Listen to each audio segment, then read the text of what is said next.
Pemi Mali cakɛda bɛ ka tɔnɔba bɔ a ka ca ni sefa wari miliyari 9 ye.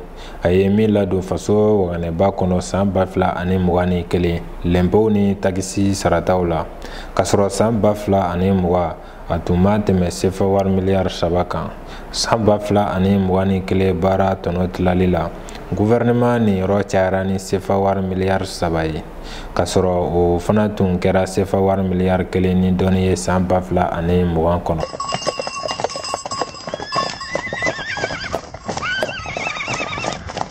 Misali la, san 2021 taxi sarataw la, an ye sefa wari miliyari 9 ladon ka sɔrɔ san 2020 taw la, an ye sefa wari miliyari 3 ani murumuruni ladon. Gouvernement ye Pemi Mali manakun bɔla dɔ ye, wa a ye nin yɔrɔ sɔrɔ san 2021. An ye sefa wari miliyari 3 ni dɔɔni sɔrɔ a ye, ka sɔrɔ san 2020 na a nin yɔrɔ bɛnna sefa wari miliyari 1 ani dɔɔni ma. Nin ye warijɛ ye minnu sina ka sara gouvernement ye, nka jɔyɔrɔba wɛrɛ bɛ Pemi Mali la jamana nafoloko la. Ka da kan Pemi Mali ka baara kɛtaw la, ɲinɛ man kan ka kɛ min kɔ, a ka kan ka jɔyɔrɔba fa baarakɛbaliya kɛlɛli la. O bɛ dɔn Pemi Mali ka cakɛda misɛnw dayɛlɛli la yɔrɔw la. O fɛn o fɛn na, an bɛ mɔgɔw ta ka bila yen ka kɛɲɛ n'a makow ye. Sobon yɔrɔ minnu bɛ wele ko dingɛba kɔnɔna, olu b'o la. Jula caman fana bɛ yen minnu bɛ Pemi Mali bɛ baaraɲɔgɔnya la. O dɔw ta ye programme feerew ye, dɔw fana ye tigɛ feerelaw n'u dɛmɛbaaw ye. O la Pemi Mali bɛ jɔyɔrɔba la jamana nafoloko yiriwali la. Hadamadenya nasira la, Pemi Mali kun bɛ ko caman kɔkɔrɔ o doni tali la. Hali n'i y'a sɔrɔ sisan a bɛ k'a ka kɛtaw mabɛn o kow la. Sabula hakilijagabɔ ka kan ka kɛ baara nafumabaw la. A ka kan ka kun don minnu kɔrɔ, maliden caman bɛ nafa sɔrɔ minnu na, ka ɲɛsin olu ma.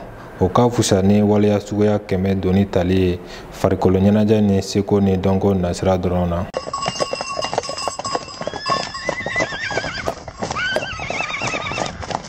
Ne fɛ kolatigɛlaw wasayɔrɔ fɔlɔ ye jaabiw sɔrɔlen ye lɛnpɛw saralen kɔ.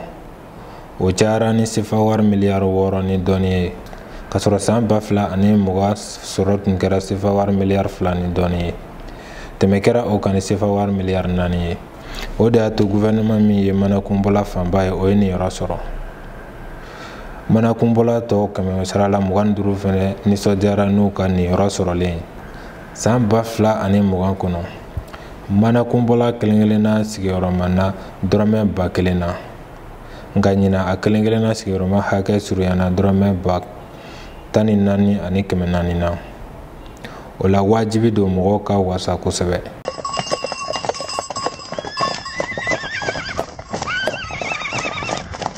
Fɛn min ye sinima ni sinima kow ye, an kumana yɛlɛma ɲuman donni na Pemi Mali yɛrɛ cogoya la.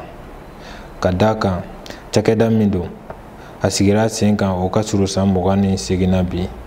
Cakɛda minnu b'i bolo di ɲɔgɔnma na a kɔnɔ, yɛlɛma bɛ ka don olu fɛnɛ caman cogoya la. O de kosɔn an y'a dajira kɔlatigɛ jɛkulu la, an ka miiri cakɛda in sininama na, ka ɲɛmɔgɔso dɔw ɲɛsin Pemi Mali mako jɔnjɔnw ma.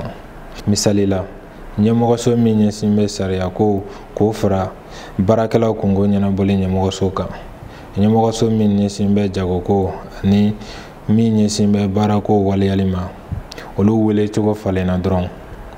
Ka da kan o kelenna jɔyɔrɔ ka bon kosɛbɛ. O ladonni musaka ka ca, wa a ka gɛlɛn u ka maraw kɛcogo ka ɲɔgɔn sɔrɔ. O de kosɔn an y'a ɲini k'o ɲɛmɔgɔso 2 fara ɲɔgɔn kan. An hakili y'a ye fana ko dangan 2 kan kan ka kɛ ɲɛmɔgɔba la. Fɔlɔ b'a wasa don baarakɛtaw waleyali la, tɔ kelen b'a wasa don fɛɛrɛlatɔw tɔpɔtɔli la.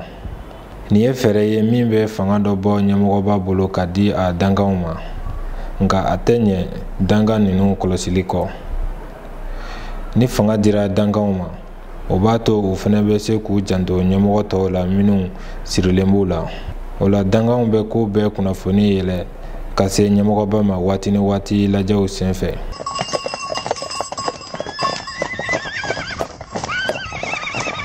Ko kura ninnu jara kolatigɛjɛkulu bɛɛ ye. sabula an ma fosi k'an kunfɛ. An ye misali ta cakɛda caman kan, kɛrɛnkɛrɛnnenya la bankiw. Dankan fila bɛ banki ɲɛmɔgɔba caman na.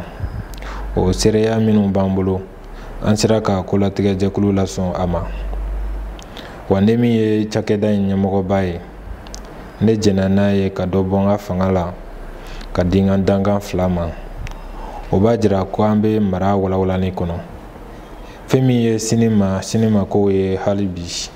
An ye cakɛda dɔ sigili laɲini kɛ min bɛna a ɲɛsin soboliw mabɛnni ma Mali kɔnɔ. O bɛ kɛ cakɛda ye min yɛrɛ bɛ PMI Mali ni sisan cɛ. Sabula a bɛna soboliw bɛɛ kɛcogo kɔlɔsi. Minnu tɛ baara ɲuman na n'u tɛ ka soboli sariyaw labato, k'olu kɛlɛ ka bɔ an senkɔrɔ. An y'a ɲini fɛnɛ ka PMI Mali fondation dɔ sigi sen kan.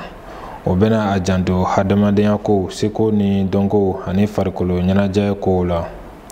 O bɛ kɛ fondation ye min bɛ PMI Mali baarakɛlaw bɛɛ kɔlɔsi. An y'a ɲini fɛnɛ ka dɔ fara informatique ko fanga kan baara kɔnɔ. Misali la, n'i ye soboliw ta, i b'a ye ko sangaɲɔgɔn tɛ minnu bɛ kɛ online fɛ ani minnu bɛ kɛ kɛnɛjɛ kan olu ni ɲɔgɔn cɛ. O de kosɔn an tɛna se k'an sin k'an banba informatique bangaya kɛli kan. Hali ni baara bɛ yɛlɛma o kan, a bɛ kɛ ni hakilisigi ye.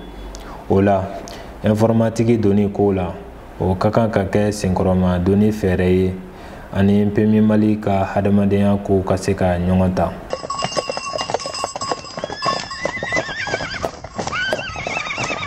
PMI Mali fanga ye soboliw mabɛnni ye, nka a bɛ ko n'i ye soboliw labɛnni fila fara ɲɔgɔn kan a kelen bolo.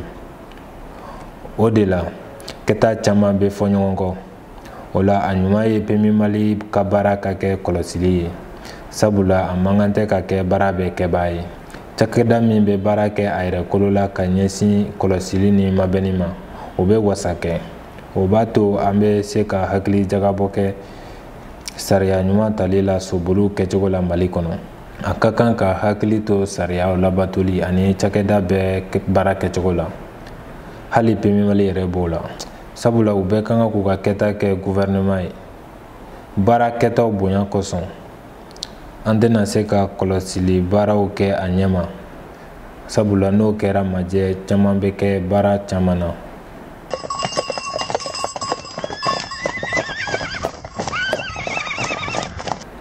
Ni ye PMI Mali baarakɛlaw ta san tɛmɛnen, kɛmɛ sara la dɔrɔmɛ 10 farala a bɛɛ kalo sara hakɛ kan ka laban ka taji tige jɔ u ye. Projet dɔ bɛ yen ko PMI Mali dugu, o bɛ ka jɔ dɔɔni dɔɔni. Dugu don villa 100 bɛ sɔrɔ min kɔnɔ. O la, ne bolo baarakɛlaw yɛrɛ bɛ se k'u ka wasa jira a kow la. Ne kɔni b'a dɔn caman bɛ ka kɛ baarakɛlaw ye. Fɛn min ye waatila baarakɛlaw ye, yɛlɛma ɲuman donna olu fɛnɛ dabolo la, sarako ani baarako la. U ka kɔntraw bɔra waati suruw na ka kɛ waati kuntagalajanw ye. N'u tɛ baara la waati minnu na san'u ka wele ka bila dɔwɛrɛ la, dɔrɔmɛ 1,500 tun bɛ di u ma kalo o kalo. O yɛlɛmana ka kɛ dɔrɔmɛ 4,000 ye. Minnu bɛ gisew la, an miiri bɛ ka dɔrɔmɛ 3,500 prime di olu ma. O ko yɛrɛ bɛ sira ɲuman kan sisan. Fɛn min ye tige feerelaw ye, olu bɛ wari hakɛ min ladon soboliw la, a kɛra sababu ye k'u ka sɔrɔ yɛlɛ.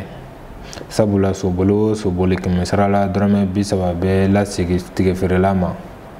Nafoloko ni wariko minisiri ye sariya dɔ bolonɔbila sisan ka jira ko wari hakɛ min bɛ lasegin tige feerelaw ma, o ka ta 100 sara la CFA wari dɔrɔmɛ 4 murumuru 5 la ka se dɔrɔmɛ 6 ma. O b'a jira ko fiɲɛbɔ daba dira u ma. Fɛn min ye sobiyetalaw yɛrɛ ye, ni wariba sɔrɔla soboli min na kosɛbɛ, olu fana ka sɔrɔ bɛ bonya o la. O waleya fana ye sɔrɔdaba ye olu bolo.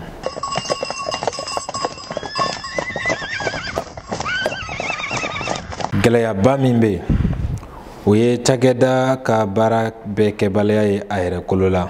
Sabula an bɛ don min na, PMI Mali yɛrɛ halala plateforme t'a bolo. O de ka jugu kosɛbɛ. K'a sɔrɔ o sɔrɔli i yɛrɛ ye o ka nɔgɔn. a kɔni tɛ ɲɛ babugu baara kɔ ni ka baara kɛ i yɛrɛ kolo la n'o ye PMI Mali hami ye bi. Plateforme minɛnw sɔrɔli fana sɔrɔ cogoya y'a hamiba ye. A kɔni mana bɔ da o da fɛ a tɛ ɲɛ fɔ PMI Mali ka se ka baara caman kɛ a yɛrɛ kolo la i n'a fɔ TPE tɔw. Gɛlɛya wɛrɛw bɛ yen minnu ye baarakɛfɛnw ye i n'a fɔ bobiniw, soboli sɛbɛnw nafamaw dɔw bɔli masinw kɔnɔ. I ka dɔ fana ko caman bɛ munumunu PMI Mali dafɛ wariko la. O de kosɔn ni ko i yɛrɛ b'i fanga digi ko bɛɛ kan minnu fana dayirimɛ b'a la i b'olu mako sa. O la hakili jagabɔw bɛ sen na min b'a to damakɛɲɛ ka sɔrɔ baara kɔnɔ nafoloko la. Laɲini dɔ ye baarakɛfɛnw sɔrɔli musaka ka nɔgɔya. O b'a to nafaba ka se ka sɔrɔ.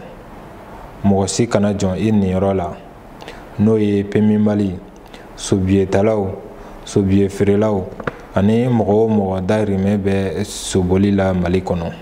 An bɛ miiri o gɛlɛya in furakɛli la don o don walasa an ka se ka ɲɛ sɔrɔ ko la. An diyagoyalen don ka ko fila ta an bolo. A fɔlɔ o ye wari caman sɔrɔli ye soboliw la min b'a to bɛɛ bɛ se ka tɔnɔba sɔrɔ cogo min na. A filanan o ye k'an sinsin nin dabolo in kan musakaw bɛrɛbɛnni siratigɛ la walasa wari caman kana taa baara kɛli dafɛ. O de nafa ka bon an bɛɛ kan.